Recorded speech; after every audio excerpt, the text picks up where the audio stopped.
Hello, and welcome to what I assume is going to end up being the final episode of Faer Landing's arc. Not of Faer Landing. Who knows? Who knows what'll happen with Faer Landing's I mean, life? it could be that we could be just watching a car crash of a character. Josh, you and I have been chatting for a while, so how about we just skip all this fiddle-faddle, go straight into the show. Sound good? I'm ready, man. Let's do it. All right, no more fiddle-faddle. Oh, I don't even know what fiddle faddle is, but I don't want any of it. I don't want anything to do with it. So Josh, tell me, where do you want to be starting? Do you want to start immediately where we left off, or? Let's start. Ooh, that's a good question. I think, could we start maybe just a few minutes after we left off? Like the two skellies are totally bound and the wounded are being tended to. Maybe just a beat after, just so kind of everything's mellow.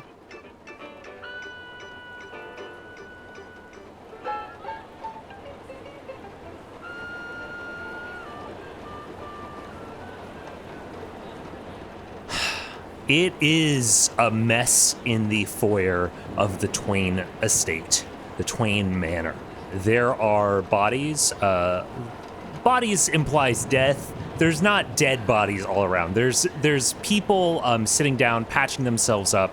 There's clerics tending to number 1 and number 2. Oh, yeah.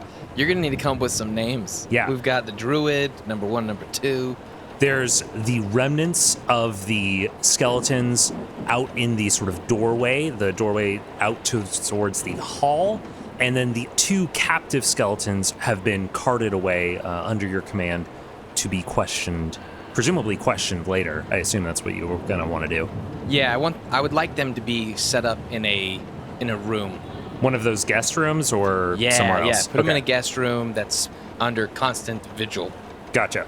A couple of the uninjured Lumineers haul them up with a cleric standing behind them. We'll say that the Nomi cleric that you spoke with earlier, Abbot Hunter Murray. All of the important unnamed NPCs. Yeah. 1, 2, and the Yes, those guys go up. And what are you doing right now in this space, in this remnants of chaos? So give me a picture for the rest of the people. Where are we at here? Is everyone just kind of doing their own thing? Is anyone kind of in shock? Is there kind of a general unease still? There is totally an unease. There are everybody's eyes are sort of dancing around, and the only people that are quiet and don't seem to be doing anything look like they are exhausted. They look like they're about to fall asleep because it is late at night. Okay.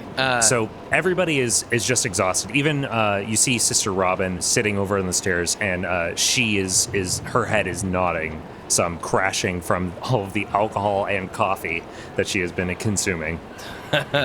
Okay, I'm gonna kind of stand up, and I will portray myself as tired as well. Mm-hmm. Both hands on the staff, kind of just resting on it. Look around everyone, I'm going to move in a way to kind of gather attention, just kind of gesturing around, looking at everyone. Eyes turned towards you. This was very well fought, everyone. I am not a man of war, but in my many long years I have seen battle.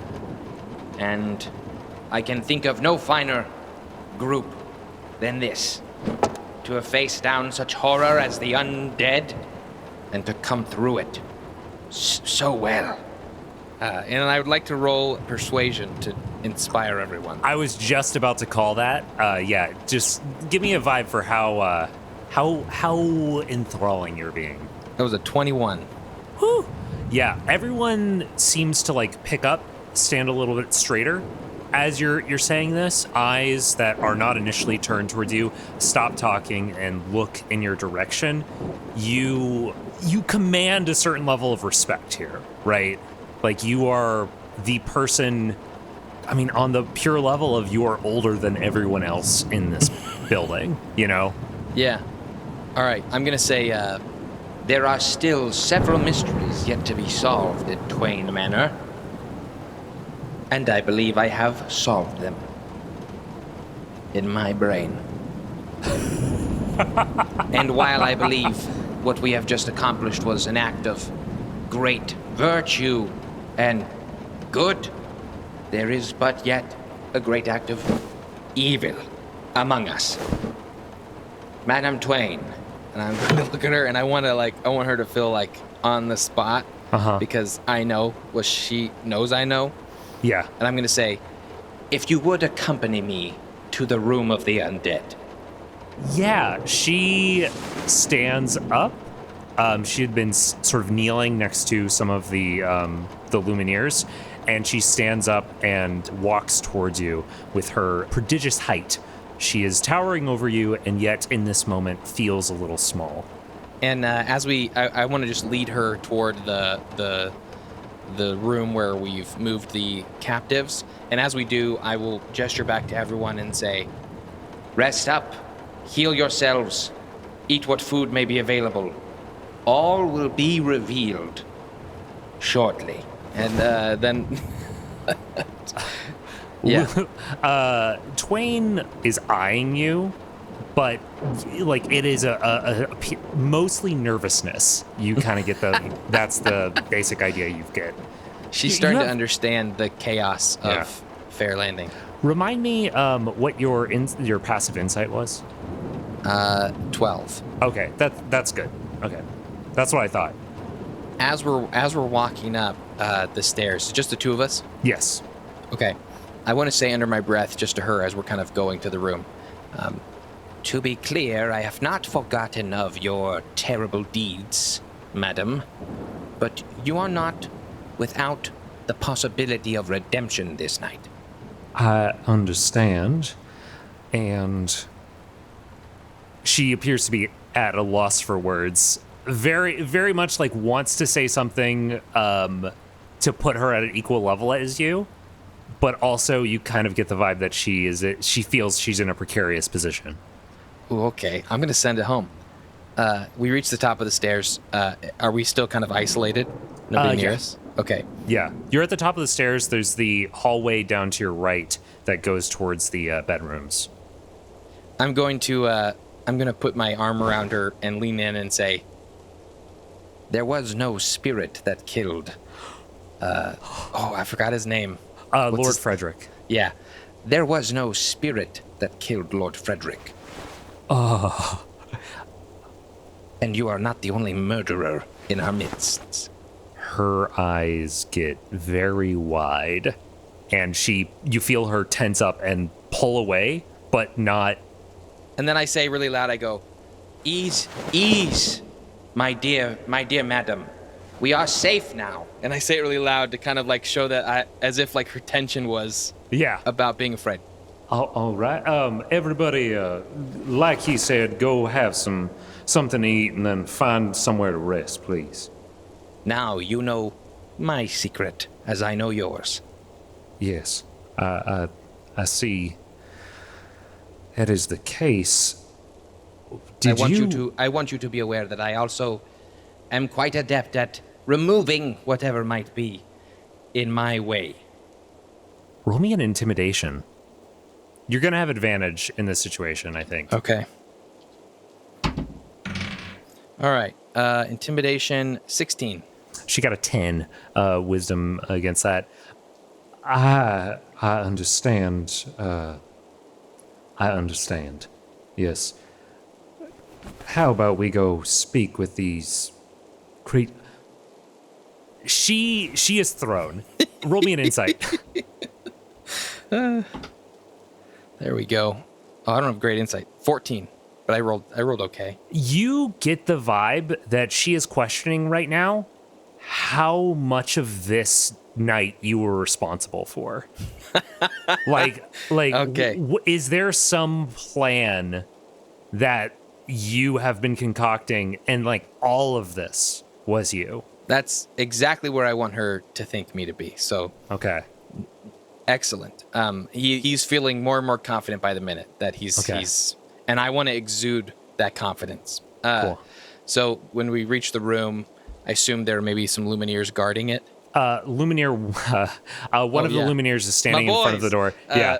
And as you approach, he reaches over, opens the door, and ushers you in to this room. There's, candles lit in this space to provide enough light to see the skellies that have been tied up. As I walk through, if I remember correctly, number 2 is the one that got wounded fairly bad. I don't Okay, know. I'll leave it clean. I'll leave it clean for you here Yeah. in editing. So I lean over to the one that was injured fairly bad, and I put my arm on his shoulder, and I just want to look him in the eyes, kind of a really sincere, like, good man, Thank you. And then I'm gonna say to the druid and them, Please, let us have the room. And they stand up and look at you and look at Twain and step out. I will ask the druid as they pass, Have they exhibited any signs of sentience? I'm gonna have them roll an insight. Not that what voice do I want to do for this guy? Give me a voice real quick, because I feel like they've been mentioned so much. I'm gonna have to introduce them into a future arc. how about Well, that's not what I... what about one of those That's not what I. yeah. That's not like this. Like this. I like that. I didn't notice anything in particular. They seem to stop struggling at some point. Very well. Yeah, We will see what we will see. yeah, we will. They nod Okay, and step now out. shut the door looking at him.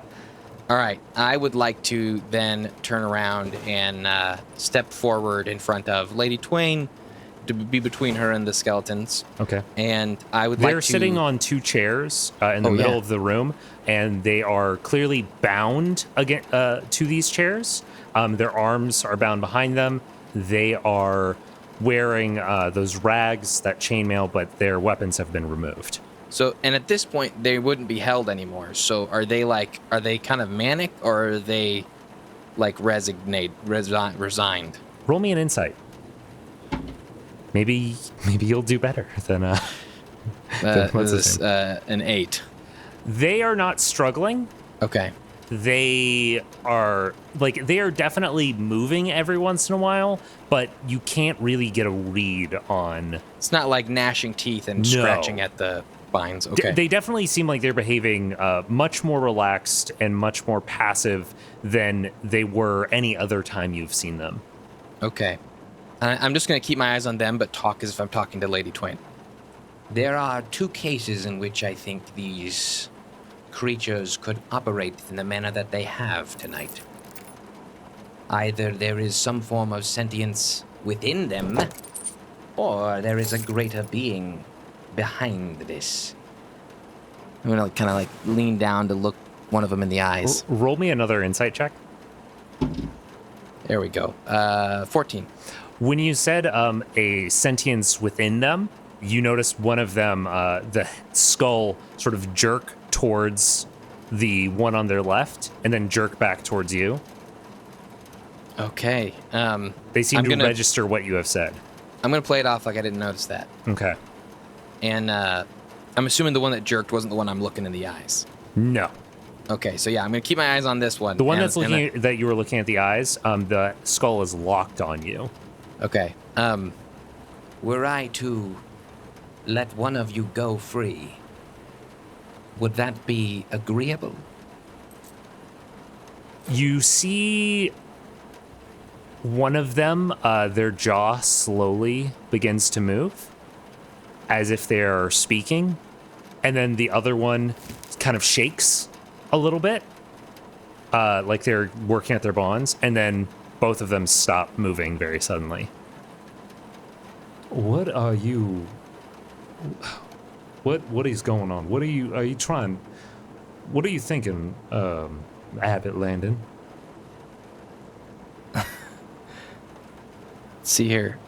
I'm going to cast Friends Ooh, okay. on... I'm going to cast Friends on the one that I'm not looking at. Let's see here. I have advantage on charisma checks directed against that creature Okay. if they're not hostile toward me. So I guess that's with all that asterisk on top of everything. Okay, and then I'm going to say, Everyone in this building would believe that you are savage monstrosities hell-bent on destruction, death, and violence. So if I let... and I'm looking at the one in front of me, and I'm casting the spell on the one to the left of me.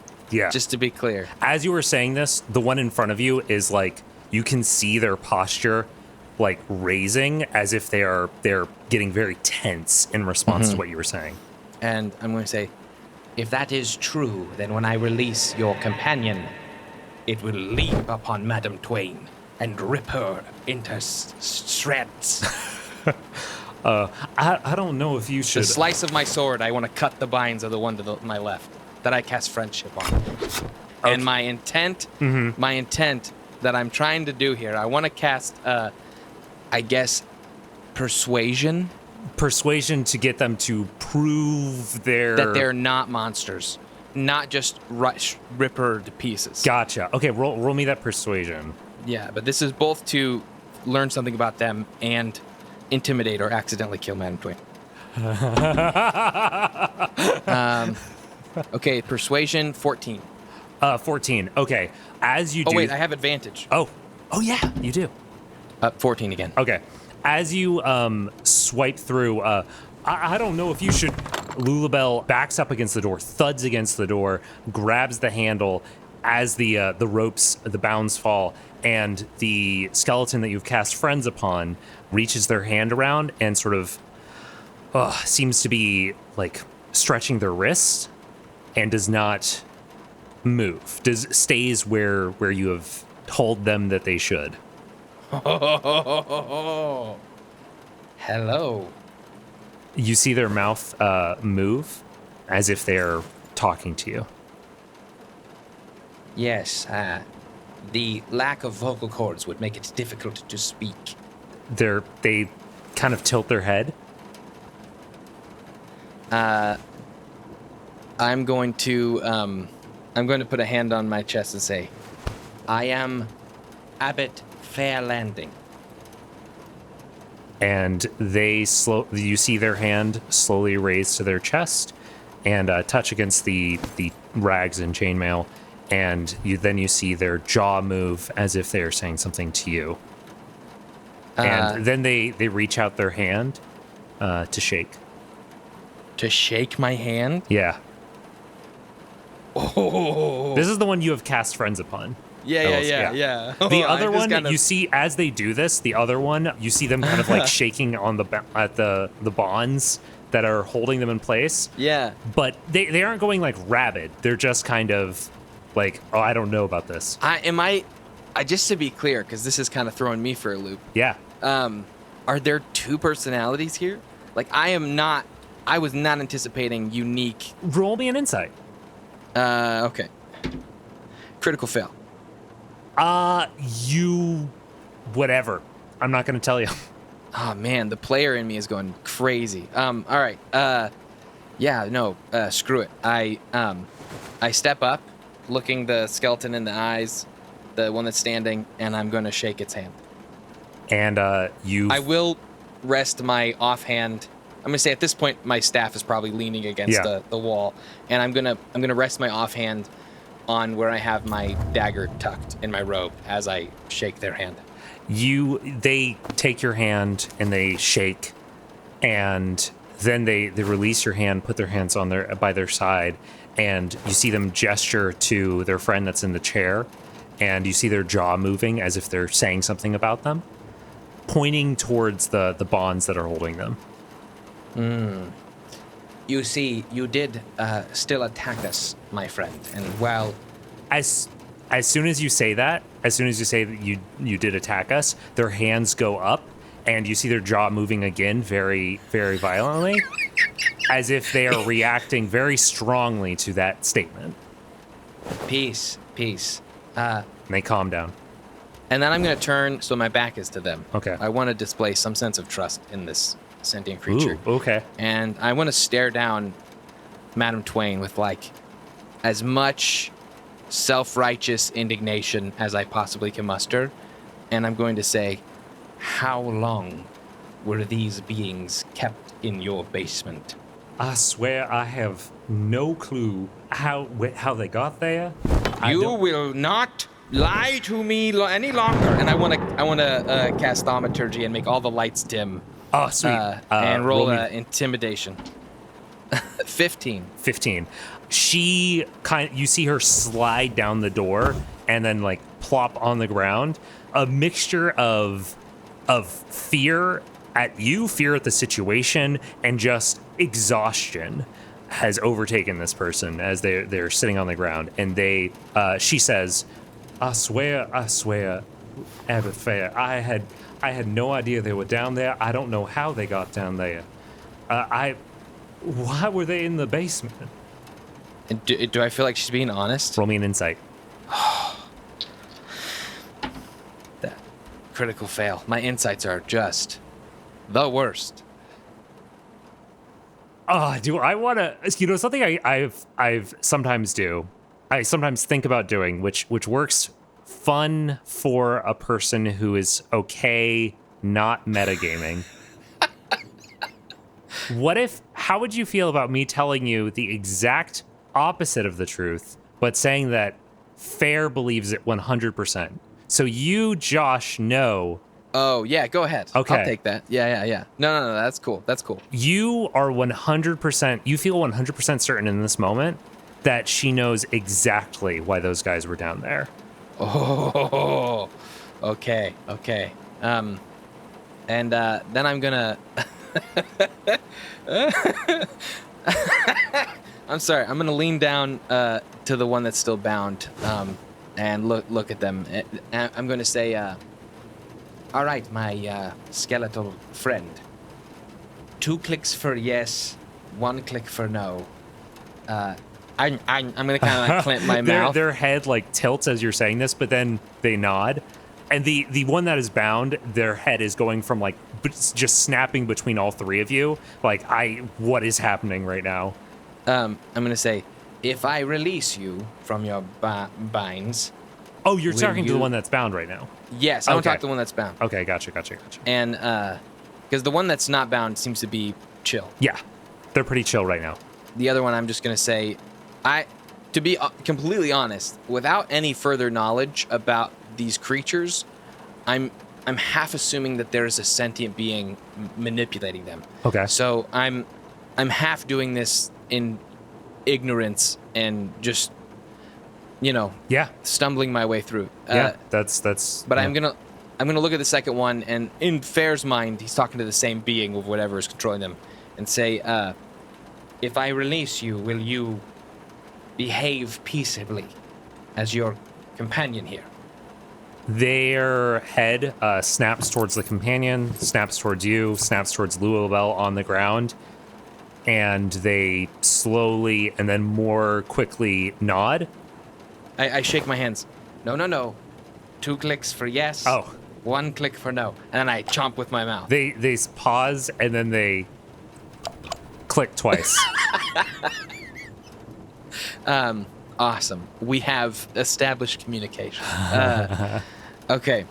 Then I will untie the binds. Okay. And take a small step back as they are released. Yeah, they again, just like the first one, sort of check their bonds, and then look kind of cautiously around the room, and then slowly stand up, keeping their eyes like locked on the sword that you have. Mm-hmm. Just like, yeah.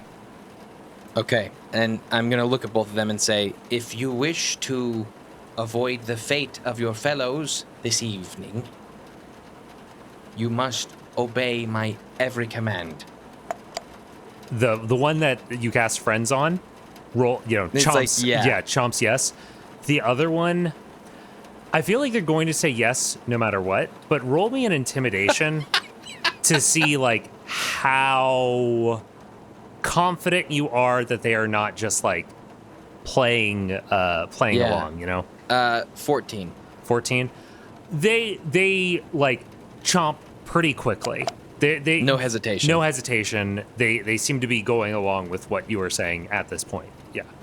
All right, and then I'm going to turn around to Madam Twain, and I will say to her, The exact same applies to you, Lady Twain. Roll me another intimidation with advantage. yes. 15. Okay. She nods quickly and vigorously. Then I will step up. I'm going to help her up. Reach my hand out to help her up. She like pulls away as you reach out, and then she slowly reaches out her hand and takes your hand and stands up. And then I'm going to open the door. What are you planning? I'm not going to respond. Love it. I'm going to open the door and say to my fellows, Yes, I have taken these two under my power and believe that they will be of need in order to solve the greater mystery in Twain Manor.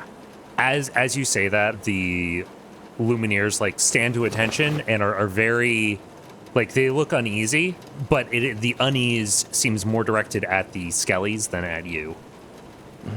and then I'm going to walk out with my back to the skeletons and Madam Twain and expect everyone to follow me. Gotcha. As you walk, I would like to be flanked by the skeletons, Yes. if at all possible. the one that you've cast friendship on immediately like just sort of snaps to your side. The other one walks up and is just kind of like every once in a while looking over and looking at their companion and then just kind of copying what they're doing. All right. And every once in a while you'll see their jaws move a little bit, but obviously you're not hearing anything. Okay. And I would like to go to the was it a storage closet? Is that where Durham was found? Yes. There was a storage closet under the stairs in the foyer. Yes. Yeah. Yeah. Then I want to, in front of everybody. Yeah. I'm going to come back with the skeletons behind me, and from the top of the stairs say, In a moment, all will be revealed. As you say this, you see that a lot of people have left this main area and presumably gone to maybe the kitchens or whatever, as you guys instructed. oh, darn it. But there are still a few people down there, and their eyes. I'm gonna just kind of like, my shoulders will go down a little bit. I wanted more of an audience. Yeah, everybody's eyes are like locked on you as you come down. All right. You see Professor Tucker like look a little like shocked.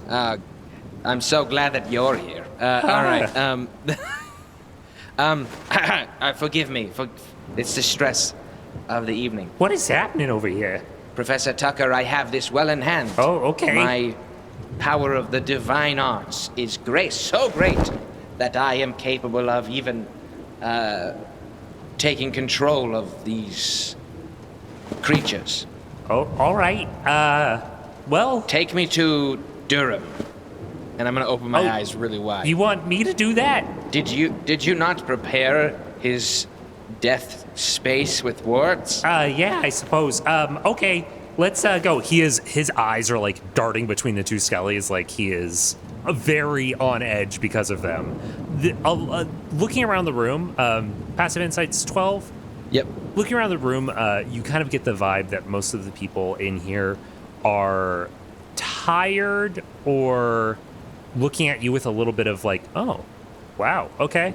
I want to be completely calm, confident. Nothing wrong is gonna happen. Everyone's fine. Yes, and most of the people are taking it that way. I think that as soon as Professor Tucker realizes that you want him to go somewhere with these skeletons, he is like, ugh. So he leads you over to the door underneath the stairs, and you see him reach down and sort of. I wanna stop him from doing anything, Yes. and I want to turn and say to everyone present, is Dragonborn there? Gilderange. We can say they're there. Yeah. Okay. I feel like Gilderange is a good witness because they have so little knowledge of me. All right, and I'm gonna say, At the beginning of the night, there was a murder in the building. compose myself. Yeah. A murder most foul, or most very purposeful. eyes have looked at you with like very much excitement, and then as you sort of stumbled over your words, there was sort of a little bit of a deflation, but eyes are still on you. So I'm gonna try and recover really quickly. Yeah. If we desire an answer on who was responsible for the death of Cleric Durham, we need only ask the man himself. And then I open the door. As you slam open the door, you feel a little bit of a like electrical sting as From the ward? From the ward. But it Dang it, Professor! but it doesn't stop you from going in. It just sort of like it's this weird like resonance, like magical resonance that you feel. I was about to disarm it, and he kneels down and like rubs, gets ready to rub through so that you can step through. But looking in, Durham is just like on the ground, dead body, still covered with this coat that somebody had put on him earlier. Yes, as I expected. Roll me a deception.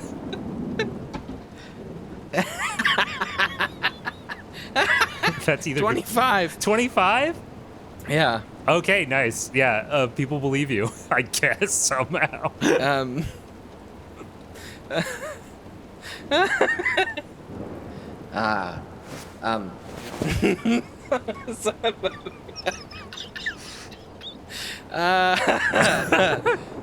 Still playing us all for fools, I see. And I'm gonna step in and gesture for the skeletons to come in with me. They step in. The one that you cast friends on steps in immediately. The other one seems a little bit hesitant. As I did just say that Durham removed the wards, right? I disabled them. Yes. Okay. Yeah, they are able to step in unperturbed. Okay. You have fun. Do I need to stay for this? No. I shall get the answers we all need. Okay. Please, redo your wards. Oh, okay. All right. If I can keep those guys, sort of boxed in there, that would be really nice. So, all Enough right. of your prattle, Professor. Oh, okay, cool. Should I close the door or what's going on? Close it. The door closes. I'm alone with all the dead people? Yes. Lulabelle, did she leave her outside? I did not intend for her to come in Gotcha. with us. Okay, yeah, you are in here with Durham and with these two skeletons. And I look at the two skeletons kind of like back and forth, and I gesture towards him, and I'm like, Is he gonna get up? The one that you cast friends on, their jaw starts moving very rapidly, and they're like, blah, blah, blah, blah, blah. Like, I don't know, but you obviously can hear them. The other one just does a click, no, and shrug, like I don't know. Dang it! and I'm gonna grab. Is there like maybe a chair or something Yeah, like in the sure. corner? I'm gonna grab a chair. I'm gonna sit down. I'm just gonna I'm talking to myself partly, but I'm also talking to them. I really thought he'd be standing in here all brooding and I could seem very cool. This is very frustrating. I'm gonna grab my dagger and pull it out, rest it on one of my legs. As you do that, you see a dark shape in the shadows of the corner that resolves itself into the form of Saint Simone. All right. So, why isn't this guy alive? Simone steps forward lightly between these two skeletons who do not seem to react to her presence in any way. And as she approaches you, she sits down on a chair that you hadn't seen there before. Okay.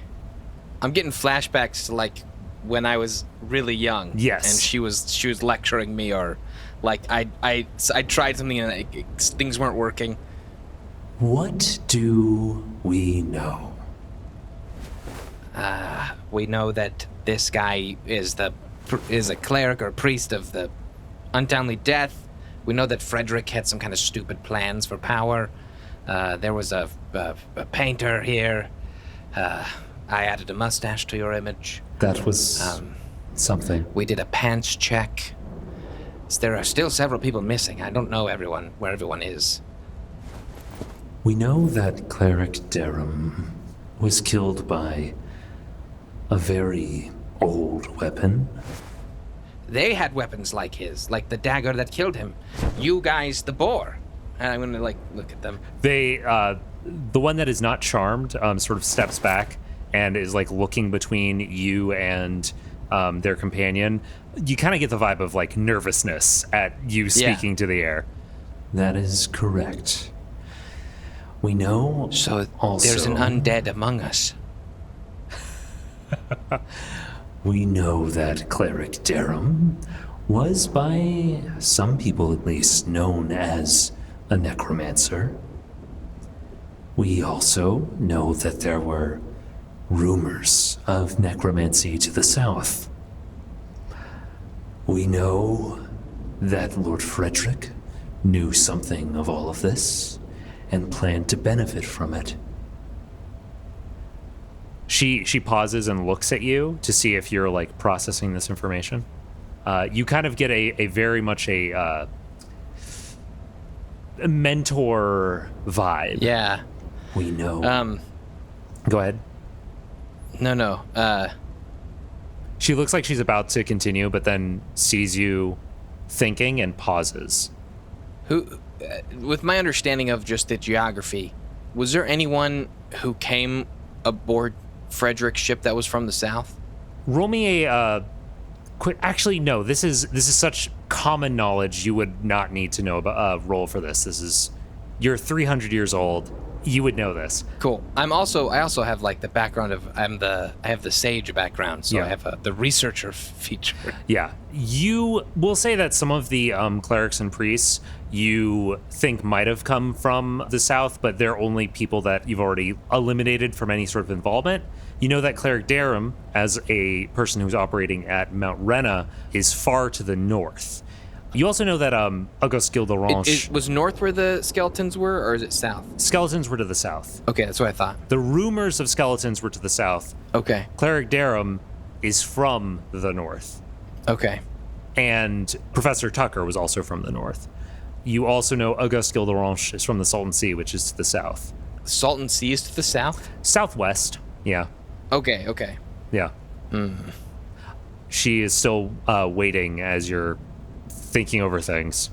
So, would Frederick have brought someone here, an actual undead individual that's passing as living, or a necromancer to kill Durham and incite fear? Or did someone give you guys orders?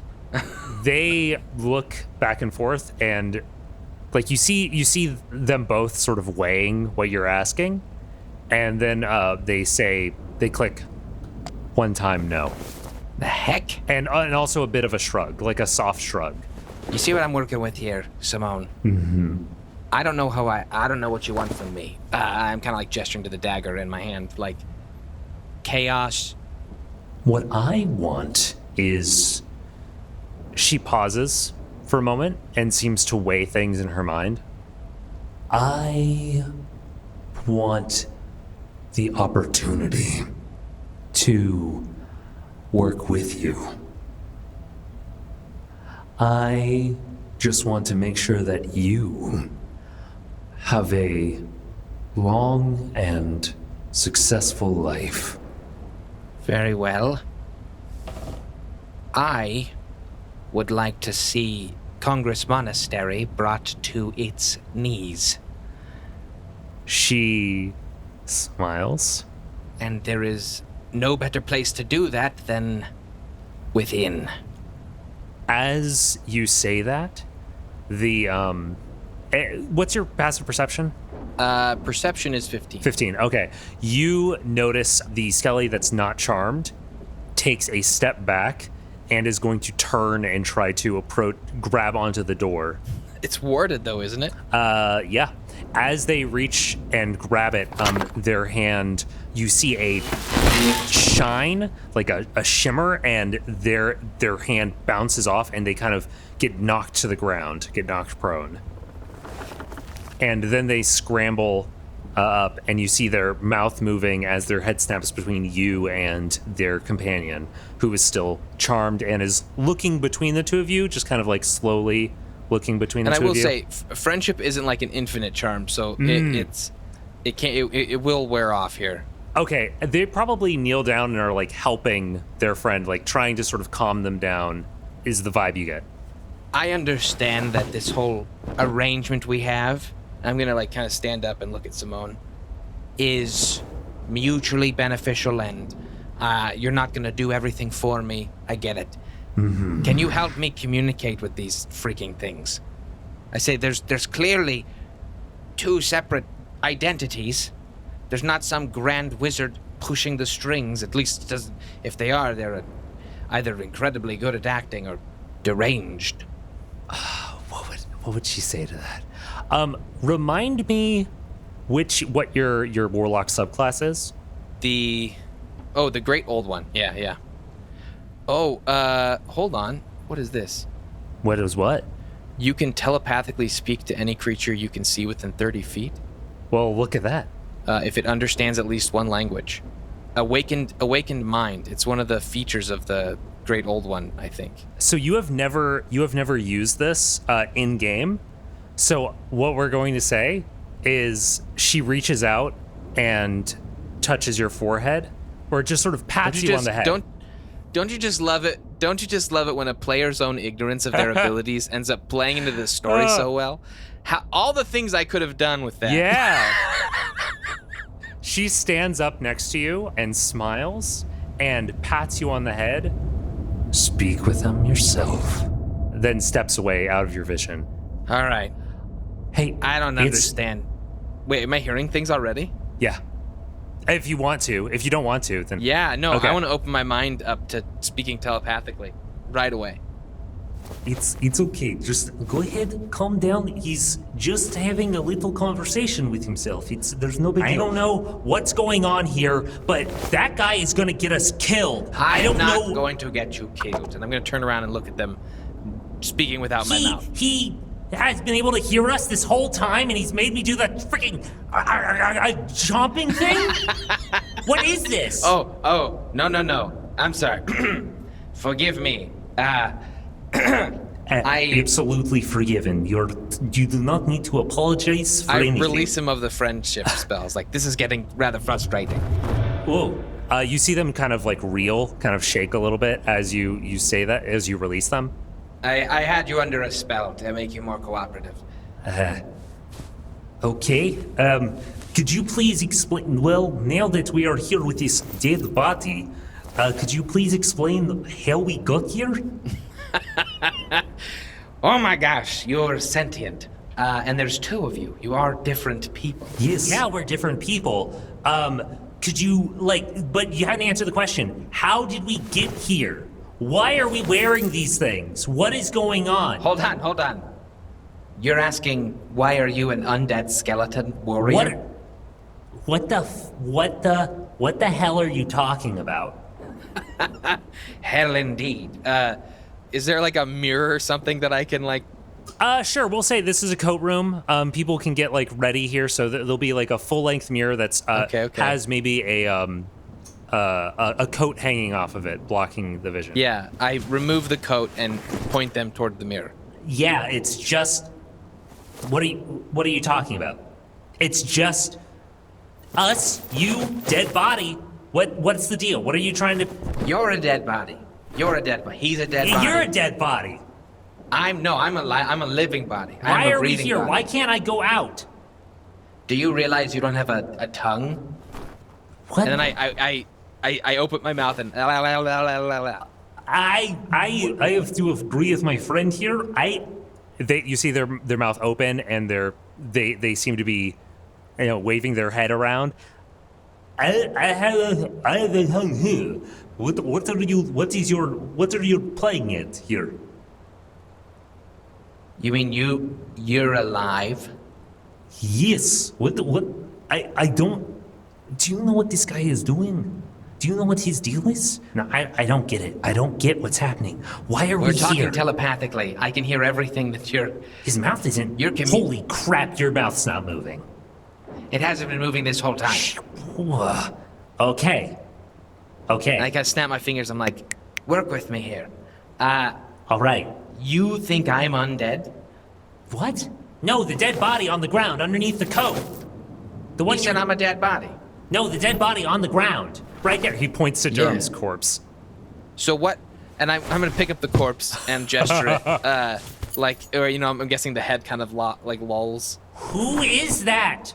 It's Durham. He's dead, but you're dead. You guys are the same. Except you're walkie-talkie and he's floppy-floppy.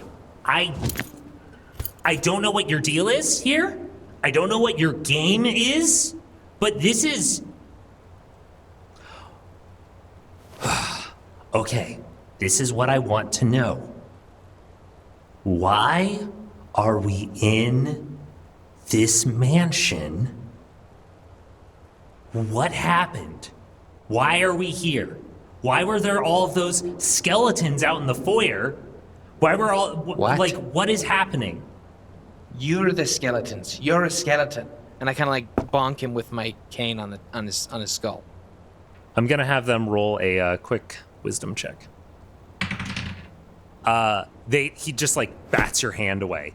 No, okay, you're the skeleton. And pats your head. What are you talking about? All I know is one day, some dude, walks into the city, starts talking to me, and all of a sudden I'm here. What happened? What city? Central City.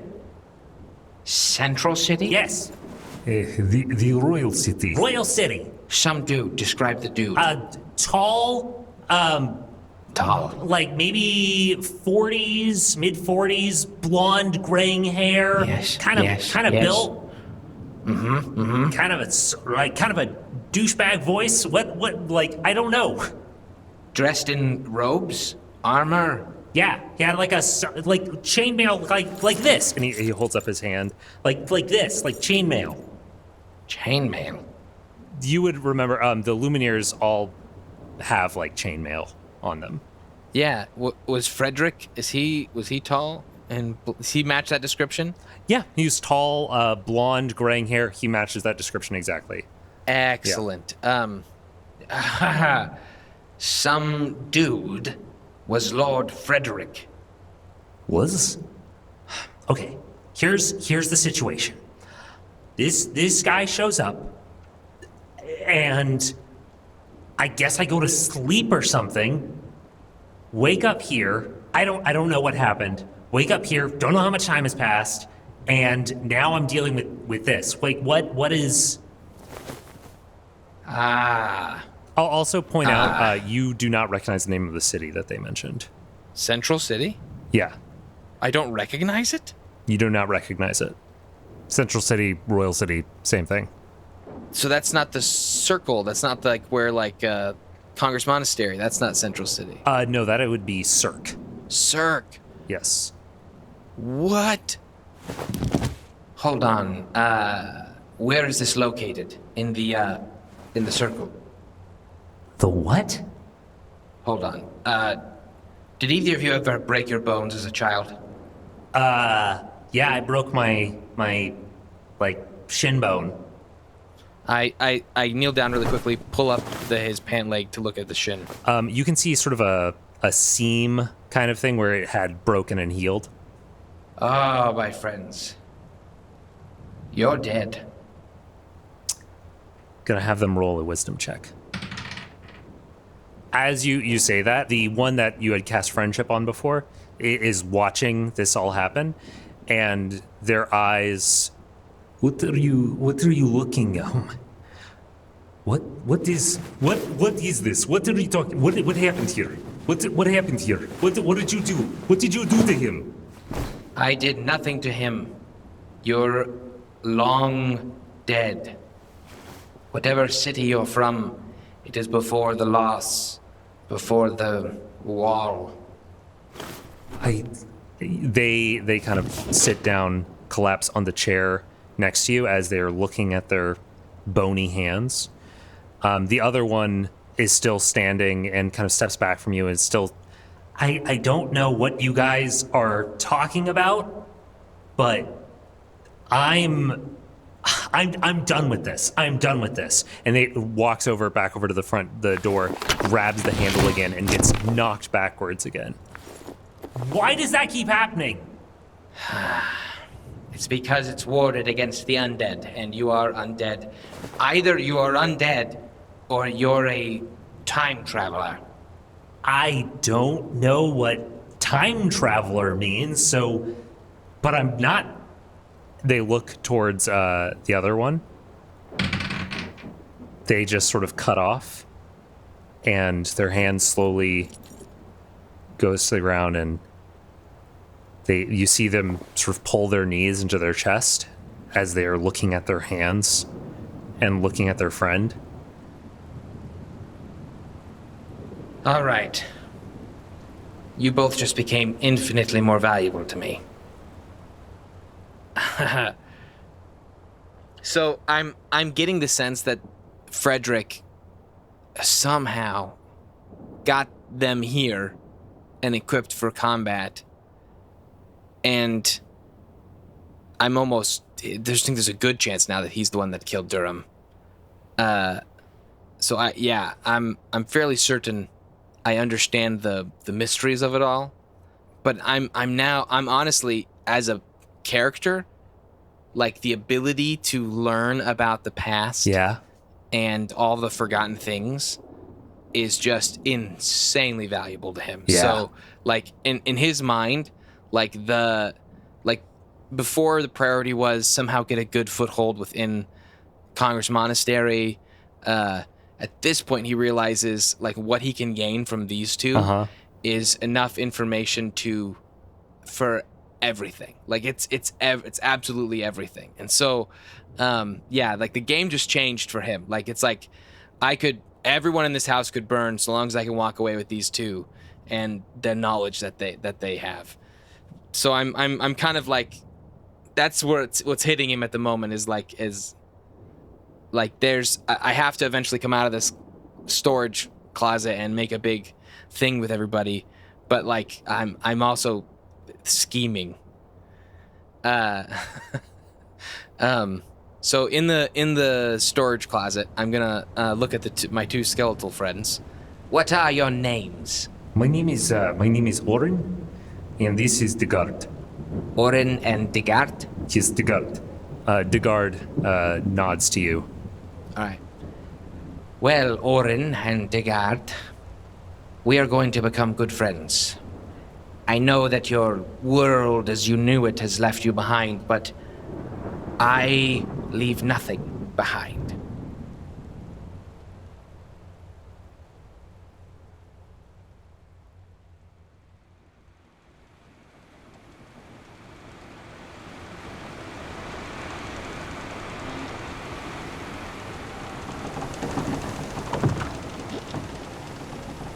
It is my intention to not only bring you into the world as it is now, but with your aid, build a world, a new world, the way it should be.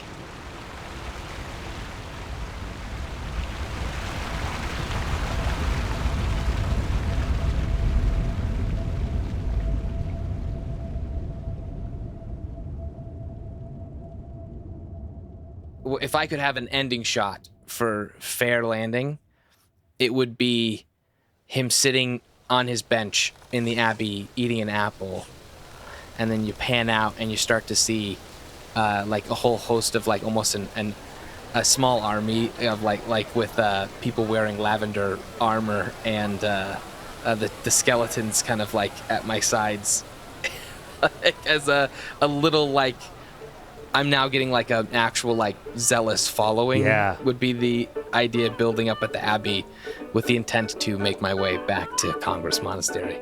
Radical. Okay. Oh boy.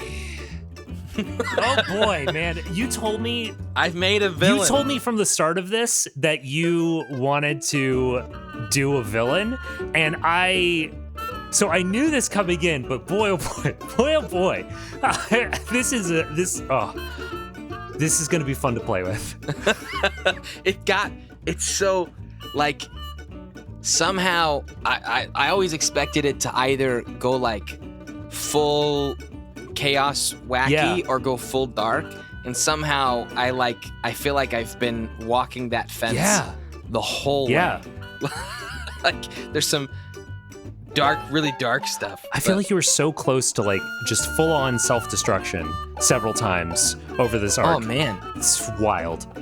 Was I okay? I have to know. Yeah. Thank you for letting me like build up an army. Yeah.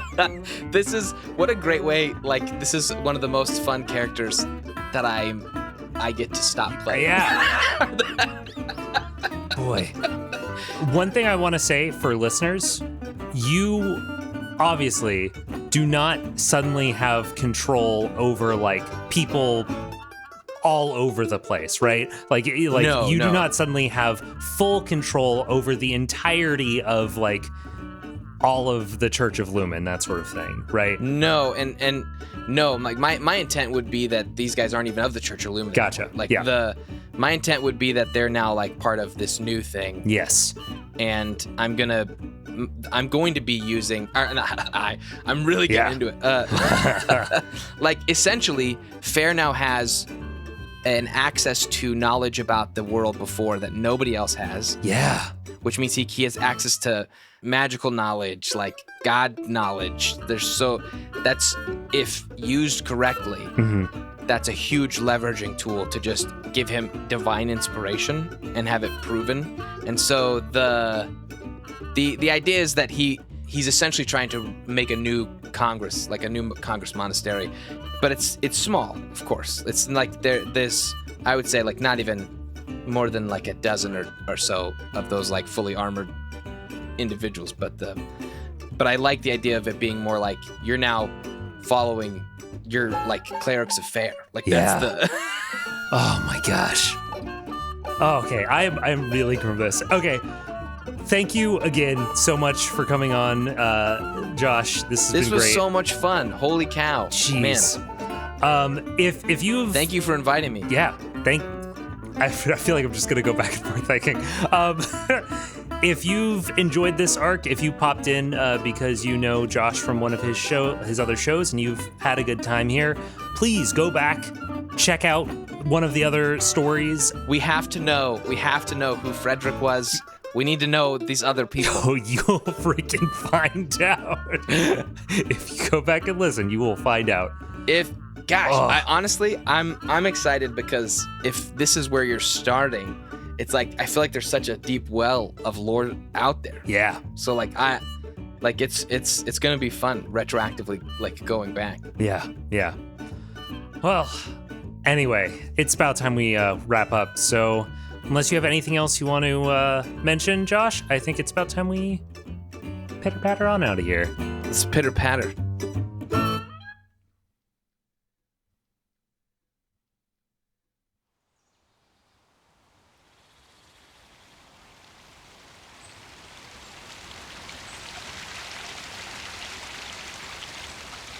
The shattered remains of the undead lay in a pile, a heap, out in the woods near Twain Manor. In the harsh afternoon sunlight, you see the white scales of a painter as Faer approaches. With a grimace, she kneels and begins to paw through the bones, looking for something, some explanation that she can take away from all of this. And she hears something strange, a voice. Pushing aside cloth, she sees a small blue crystal set in copper and hanging from a necklace. So that is how Frederick was directing them. This will have to satisfy us all, I suppose. As she picks up the crystal set in copper, it begins to glow sharply, and distant words ring out. This is Hector Dutrice Talbotton, and this message must reach Father Pard in Congress Monastery at once. Flukehaven has fallen, and is about to fall again. The skeletons are not being raised by any malicious power. They are being awakened. They are like us. They are confused. We need to help them. They're from a time long.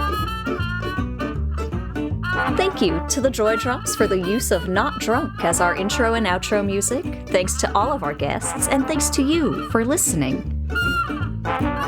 You can find us and say hi over at sidecharacterquest.com or by checking out our show notes for more links and information. If you're enjoying the show, drop a rating or review wherever you listen to podcasts, and we'll see you around. Bye!